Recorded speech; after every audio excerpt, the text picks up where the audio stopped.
All right, welcome back. We're in the midst of the holiday season, and at the holidays, being around family can be a little stressful this time of the year. Especially if it's filled with a lot of crazy like mine.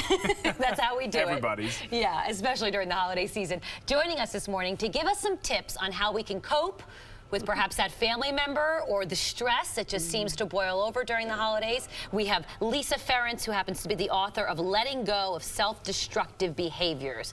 And it seems like all of these behaviors rear their ugly head right around now.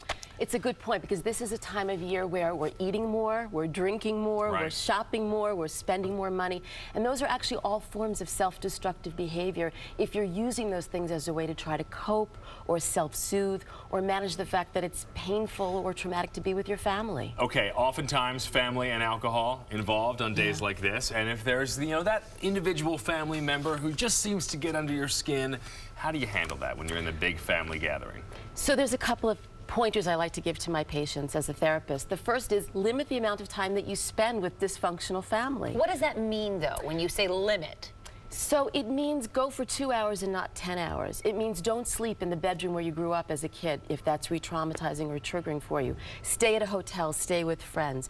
I'm a big believer in using cell phone apps. I have my patients download apps that soothe them, that give them imagery that's comforting, that give them positive affirmations. It's totally socially acceptable to take out your phone, to walk into another room, and to use that as a way to kind of reground and comfort yourself if that relative is starting to get under your skin. For some people this time of the year, there's guilt, there's obligation. You feel the rest of the family's gathering, you should go, you should be a part, you should be cheery. Yeah. What about guilt and obligation? How do you deal with that? So it's difficult because it's the reason why people do wind up going to family gatherings where it's uncomfortable for them. So again, limiting the amount of time, maybe choosing to spend time with surrogate family or friends. I encourage my patients to volunteer during the holiday season. When you do something altruistic and you step outside of yourself, it gives you a new feeling of gratitude and perspective and appreciation for what you do have in your life. So it's making choices.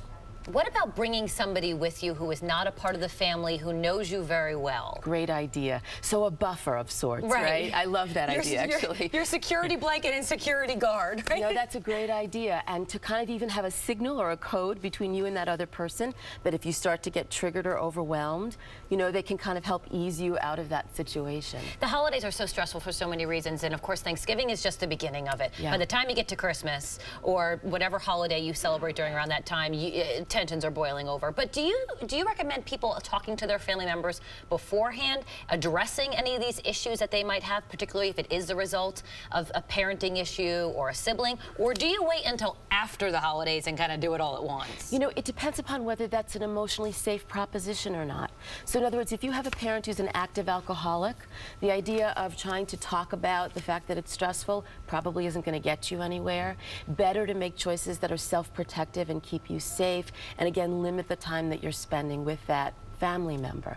They have to be able to hear you. Yeah. Yeah. I feel like everybody deals with a little bit of crazy during the holidays. That is normal, right? It is normal to some degree, but I'm a big advocate in people protecting themselves and making choices that do keep them safe and don't trigger them, because if you get triggered, you're going to wind up turning to self-destructive behaviors as a way to cope. And don't turn necessarily to alcohol to Right. kind of make everything a little bit easier, right? That's it. So it's excessive eating, it's excessive drinking, the spending, the shopping. Also, we should talk about just cutting the body, hurting the body, acts of self-mutilation. These are all things that people potentially do as a way to cope. All right, Lisa Ferentz. The book is Letting Go of Self-Destructive Behaviors. Thank you very much. Can we call Happy you in case we need help? And I'll be available. For Happy more holidays. info, Happy holidays. click on the Good Day tab on myfoxny.com. And we're back right after this. Stay with us.